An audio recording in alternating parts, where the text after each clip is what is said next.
Welcome back, guys. My name is Sam. Sitting here with Joe. Today we got another podcast. We're gonna talk about our experiences at Ball State. We're gonna give you why we chose Ball State. What was the factor, the benefiting factor of, I guess, what pulled the trigger for us to go to Ball State. Why we love it. How do we feel about graduating? What we don't like about it. What we don't like about it. I love Ball State, but I'm not gonna lie. I got a little bit of complaints. So we're gonna unpack everything here in this podcast, guys. Stay tuned. Real quick, we're going to have a word from our sponsor, guys, Manscaped. Now, I'll tell you right now. No, I'm just kidding. We're not sponsored yet, are we? No. Soon to be. Yeah, soon to be. Anyways, yeah. Use code Ignite Advertising, 15% off. Anyways, we're going to hop right into this. So, originally, I am from Fort Wayne, Indiana. If you listen to our last podcast, I kind of talked about that. So, I'm from Fort Wayne. Pretty much if I wanted to stay in the city, the only options was Purdue, Fort Wayne, so PFW, or just like a community college. So, I wanted something different. When I graduated, or when I was about a junior in high school, Sam, let me know if you kind of had the same thing. I didn't really know what I wanted to do. I didn't know what I wanted to do. Didn't know where I wanted to go. So that's when I did my college visits. Went across Ball State. Absolutely loved Ball State University when I was in high school. But you know what? God just kind of gave me a different direction of what I wanted. And He landed me at Purdue Fort Wayne for my freshman year. You know what? In the long run, I'm about to graduate college, by the way. So we're all second semester seniors here. But yeah, so my first full freshman year was at PFW. So I commuted to school about 25-minute drive. And I absolutely hated it. And, yeah, I hated it. Why? So it was a commuter school. So one, I'd have to drive 15 minutes every morning to class. Two, you guys don't know this, but I have a twin brother. His name is Jake. He went to Ball State University his first semester, or he graduated, but he went here. So our freshman year, I was at home at PFW. He was down here at Ball State. And when I would come to visit him, everyone was so friendly here, man. I'd be walking down university and people were like stopping me, like asking what my name is and what my interests are and whatnot. And then my first day at PFW starts. I'm like, okay, new chapter in my life. I'm ready to make some new friends. I go to talk to people in class, and true story, they look at me like I'm an alien. Like I'm trying to talk to them, and they're like, "What is this guy doing?" And I'm just like, "Dang, dude, I don't know. I'm trying to make friends." But anyway, So I would experience that at PFW, and I would come to visit Jake on the weekends here, and man, I just felt the love from Ball State. So, pretty soon into my college career, I decided to make the step to transfer. So I have a little bit different story from other people on this campus, but I ended up transferring here into my sophomore year, and then I've been here ever since. I loved it, and I've never looked back. So that's my origin story. Go ahead and hit us with yours, Sam. Yeah, so I've always known about Ball State. My first grade teacher, that's right. We're taking it back all the way to first grade. That's a long time ago, bro. Yeah, it is. Yep. So my first grade teacher, her son went to Ball State. And it was bring your children to school day for the teachers, I guess. And so he came and he had Charlie, the mascot. Yeah, Charlie Cardinal. Yeah, yep. Charlie Cardinal in a stuffed animal version of him. And so I was like, oh, that's a pretty cool bird. It's red. It's my favorite color. Yada yada yada. And then so my teacher, Miss Burke. Shout out Miss Burke.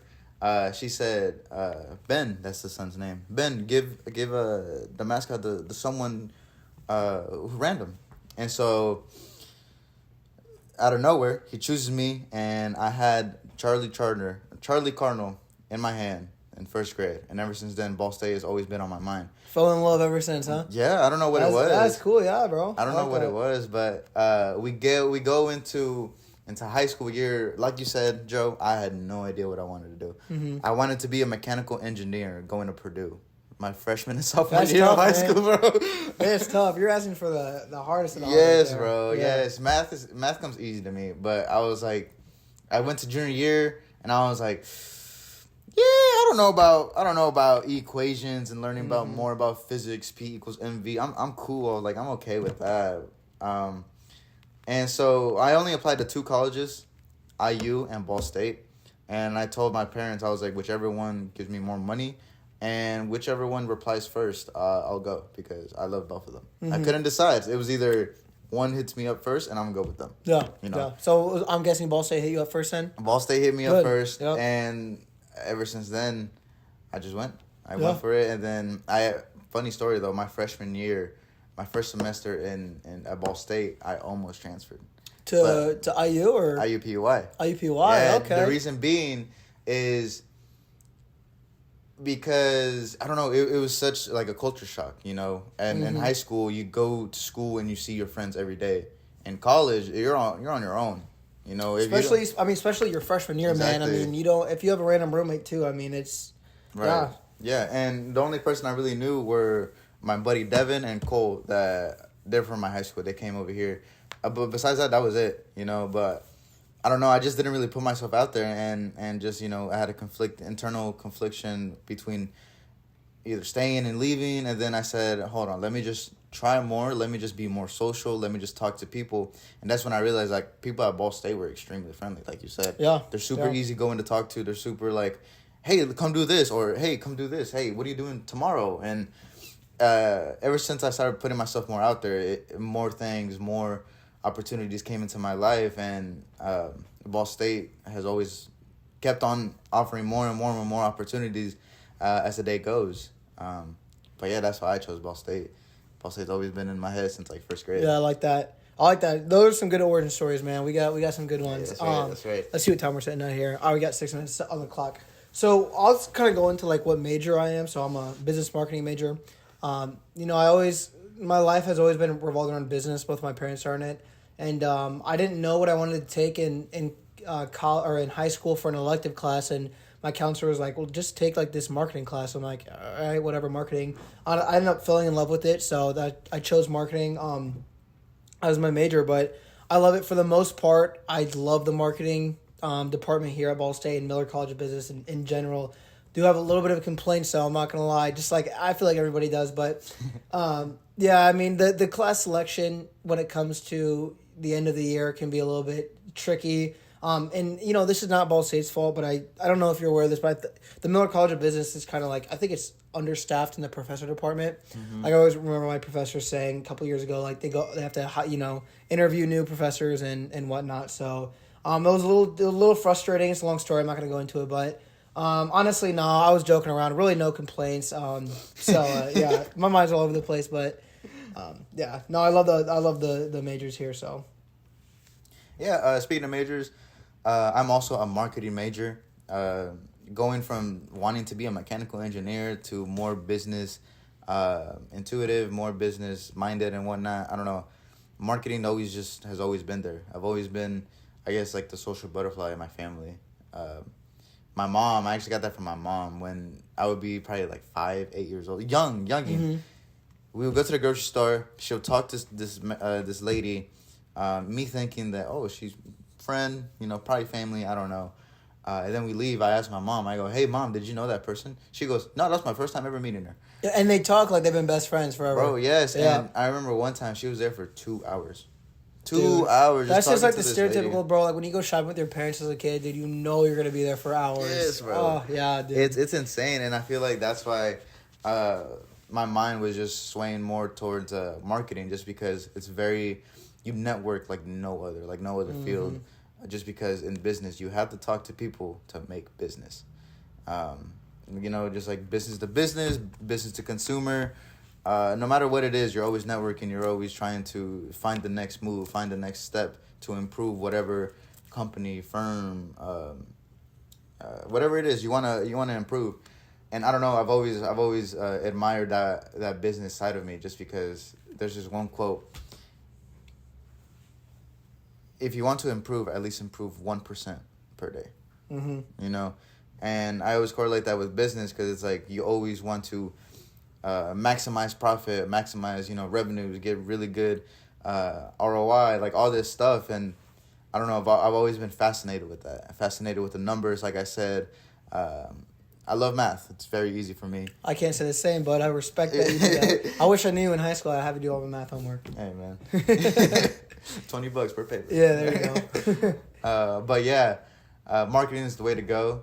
A lot of people that I know are very business driven. Marketing is their major, or business administration, sports marketing, whatever it is. It's mostly just marketing. Yeah. Speaking of Miller, you were talking about the Miller College program.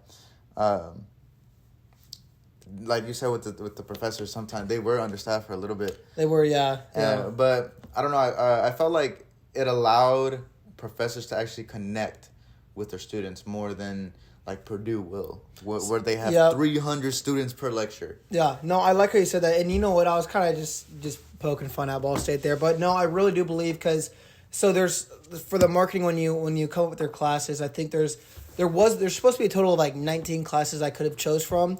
I needed 3 of them, and there was only 3 I could choose from. So that was a little frustrating at first, but like I said earlier in this podcast, I truly do believe that God works in wonderful ways, and He put me in these classes that I didn't want to take for a reason, and through that, I've made extremely close connections, some of the closest connections I've made since I've been on this campus, whether that's friend-wise or business-wise, and just meeting new professors that I didn't know. I just wanted to take my past ones that I knew, but experiencing new things. I've grown a lot as a person, a lot in this last semester, specifically because I'm taking classes that I didn't want to take. And honestly, the classes aren't that bad. They're really good. I'm learning a lot from it. So yeah, I think that's a big plus too, is you never know what's going to come at you at this university. That's for sure. Oh, I actually do have a real complaint real quick. Yeah, after all that, this is just kind of a joke between all Ball State students, but the parking services here, man. Oh Someone's got to figure that out. Oh my God. The parking, man, is just crazy. No parking, and then even when there is parking available, it's marked as a yellow lot, and you can't park in it. But I live like 5 minutes from campus, a walk, so I don't even drive. But I don't know. I have friends that talk about it. So, but I know it's a huge talking point. So I got to bring that up in the pod. I remember one time my freshman year, I went to a Trippie Redd concert. Ooh. And so I parked my car at La Folla parking lot. I kid you not, 30, 40 minutes max, because I had to go use the restroom and I had to pick up my friend and just whatnot, getting everything ready. Yeah, why not? Yeah. And I come back to my car and I have a ticket for $90. Dude, when I was just there 30 minutes. Never stray away from your car, bro, in those lots, man. I'm telling you, they got the parking services. Crazy. And you know what I've always wondered? So the car they drive with like the green lasers? Yeah. Dude, I swear, I see like students driving them. Like, I think it's like a student job on campus. No, they gotta be getting paid a bag or at least Dude, a I few. would think they would have to be like, I would consider myself an adult, but like a more grown adult. Because like, dude, if they put me in the driving seat of that, I'm sorry, nobody's getting a ticket. Nobody's getting tickets. You can reverse back into a spot, dude. Nobody's getting a ticket. But Gotta be Superman over here, right? But kind of focusing the podcast on business oriented stuff. One thing that the Miller College of Business specifically does is they hound you and annoy you in a good way and make you set up to get a job when you graduate. I can't tell you how many times I have professors that will take time out of their own lecture to say, "Listen, guys, if you don't have a job, hit me up. Stay 10 minutes after class. I have employers that are looking." And seriously, every single professor I have right now takes time out of their own day to make sure that we have something set up for after college life. That's a big thing. I think it's happening now more than ever. Is people go to college just to get that slip of paper, and that paper's not going to do anything if you have no plan for it. Yeah. So they really truly do care about you. I'm in a fortunate position. I already have my career set up, but even then, I'm helping friends connect with jobs because I'm having friends in other colleges on campus connect with jobs because I'm in Miller College of Business and because I can direct them to a professor that truly cares whether it's their student or not. So, that's something I see the Miller College of Business doing a lot, is really annoying the heck out of you to make sure you get a job, which is good. You need that push in life. So I've noticed that. That's what I really like about Miller College. They, no matter what it is, they want you, I guess they create that drive for you to get a job. Just because you hear it every day and every day and every day, well, it's going to be in your mental because you hear it every day.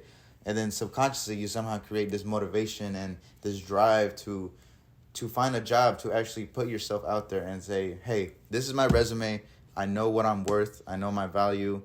And I feel like Miller College really just helps students like break out their shell. It does. It does. Yeah. No. Look at yourself from when you first got here to now. I've grown so much. There's this one quote I heard as I'm in college, and this is kind of more of the entrepreneurial side, which I know you can go into corporate marketing too. But I feel like all business students kind of always eventually want to go to entrepreneurship. At least the people I've talked to. But anyways, there's this quote, and it's, if you don't sacrifice for what you want becomes a sacrifice. It's nice. It's nice. So sacrifice what you want. Throw away all this stuff. Ball State and partying will always associate with each other. You can have a good time, but sacrifice of partying for what you want, or whatever you want will be the sacrifice to partying now. So, it's just like, that's just an example, but, that's something that a professor told me when I first got here, and it's really stuck with me, and like you said, they push you, man, and it's helping me get there, so, yeah. going back to what you're saying about making sacrifice with the partying, there's also this other quote. I think it goes like this. It goes, work now so you can party later, so then you won't have to party now and work later. See, I like that. You know? I hope you all got a paper and pen and writing this stuff down and this hanging is valuable this up on your wall. guys. This is valuable information. But I think we're just about out of time here. So yeah, I think that's it. Yeah, I think that's it, guys. Thanks for joining us. Thank you guys for coming, viewing, watching, subscribing, whatever it is that you're doing. We appreciate you guys. Have a good one. Yep. Ignite out.